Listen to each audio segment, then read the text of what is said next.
Welcome everyone. We've got a good number of attendees, a few people just clicking on now. Welcome to the first free BCVA webinar of this year, of 2015. I'd like to welcome Joanna Fink-Gremmels, who is going to talk to us about demystifying mycotoxins, which I know for me certainly will be a very useful exercise because they have always been such a mystery to me in practice. Joanna, just a little bit of background about you. Qualified in 1985. Sorry, I beg your pardon. You qualified in Hanover in Germany, and then in 1985 became the research director at the Institute of Food Microbiology and Toxicology at the Federal Institute in Kulmbach, Germany. But then in 1991, you were appointed professor of veterinary pharmacology at Utrecht University in Holland, which is where you're now based, as you've just been telling me. And within your research activities, mycotoxins play a very big part of that. And outside your obligations to the university at the veterinary faculty, I know you do a lot of international work as well. I know you've just come back from America and avoided getting snowed in there, so it's good to have you online. And you work for the United Nations Food and Agriculture Organization and also the European Food Safety Authority. So certainly we're looking forward to hearing some of your expertise on the subject and hopefully enlightening us as practitioners as much as possible about mycotoxins. So Joanna, please, if you'd like to start your presentation, we look forward to hearing it. Well, thank you very much. Welcome everybody. I'm happy to be with you this afternoon or evening. I just heard that we also have some Dutch colleagues, so I should say also goedenavond, which is a little bit of Dutch, but then I will stop to use these languages that I think is difficult to understand. My talk today is about demystifying mycotoxins, and I will give a general introduction about mycotoxins and then continue focusing more or less on bovine practice.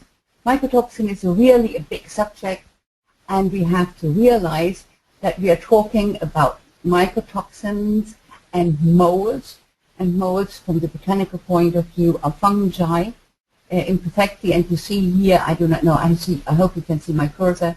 This is what everybody sees from the forest. This is what we use now for food production, and then you have here, you have the aspergilli, you have fusarium, and you have the penicillium molds at the background. Fusarium, aspergillus, and penicillium form mycelia you can see with your naked eye, but this, of course, is a 40 times magnification on the background of penicillium, and you see these wonderful little comedians. So we have to realize that molds are the largest biomass in the world. And I always, just to remind you what I'm talking about, if I put on a balance on the one side all human beings and on the other side all molds, these non-visible, small, microscopic microorganisms, the molds will win in terms of biomass. And this perhaps explains a little bit why we have to talk so much about mycotoxins, because mycotoxins are metabolites of these molds, and they are produced under conditions of stress. What you see on the left-hand side is corn, yellow corn and maize plant. And these molds, particular fusarium, aspergillus, and also penicillium, can live on the plant. We call them epiphytes because they're living on surface. They need a lot of oxygen, so they will not invade, or hardly invade, only in the subsurface area of a plant. We have another type of molds which I will address only very, very little, and these are the endophytes. That is specialized mold species that live within the plant. They live actually in the vessels and the water system of a plant. They can cause, I sometimes mention these because they produce a number of germogenic mycotoxins. And aspergilli, we will talk about the toxins, but what I will also not touch really is from aspergillus that the spores, so the conidia of molds, the germinating stages, are an important factor in the dust in stable, and inhalation of these dust particles give what we all know at bees and horses. Dust in a stable is more or less 90% of these little dust particles, which you visualize as a gray matter, are spores of chlamydia. And again, why I'm starting with this general slide is just to introduce you to the importance and to the fact that molds are everywhere in our daily life, in our environment, in our stable, and in our animal feed. Why are mycotoxins important? Mycotoxins are important because they are a hazard, a threat for animal health and productivity, and they are of human health concern because humans can be directly exposed to mycotoxins if we consume mold-contaminated material, moldy bread, for example. You definitely should not consume it because what you see outside is only a minor part of the mycelium of the fungi. So if you have a slice of bread that is moldy, just throw it away. It's also a risk for our small animals eating moldy bread, dogs and cats. We see now in veterinary practice sometimes intoxication.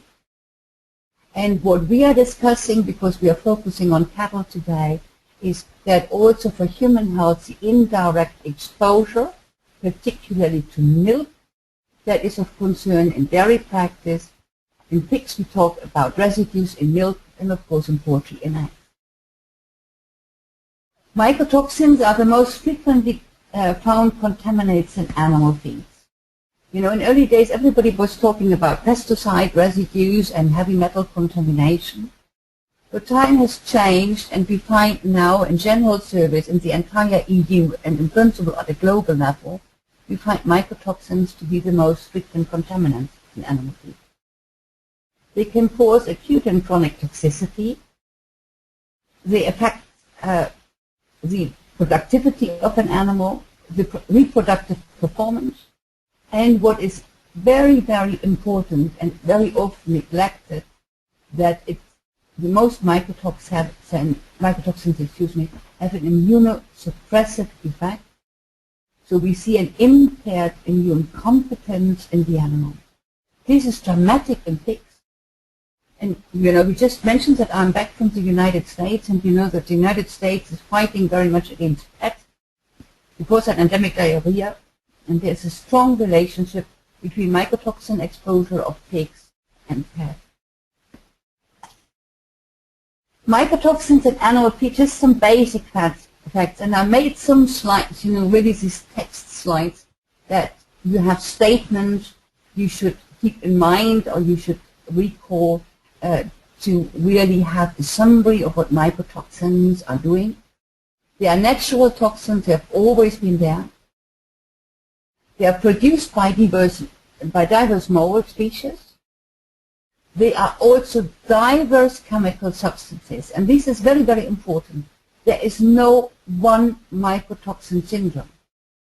Per mycotoxin, we have to discuss what are the adverse effects, what are the clinical symptoms, what is the stability, and what is the fate of the toxin in the animal's body. A lot of compounds, heavy metals, we use as a group, and mycotoxins we can hardly explain as a group. Yes, there is a group of trichoticins, closely related compounds, more than 180 substances. We will discuss only DUN, deoxynivalenol. But you always have to remember that they are diverse and that they have a high physical chemical stability. That means normal processing of feed material, including extrusion and expanding, pelleting, has no influence on the mycotoxin loads within a material because they are stable chemically as well as physical stable.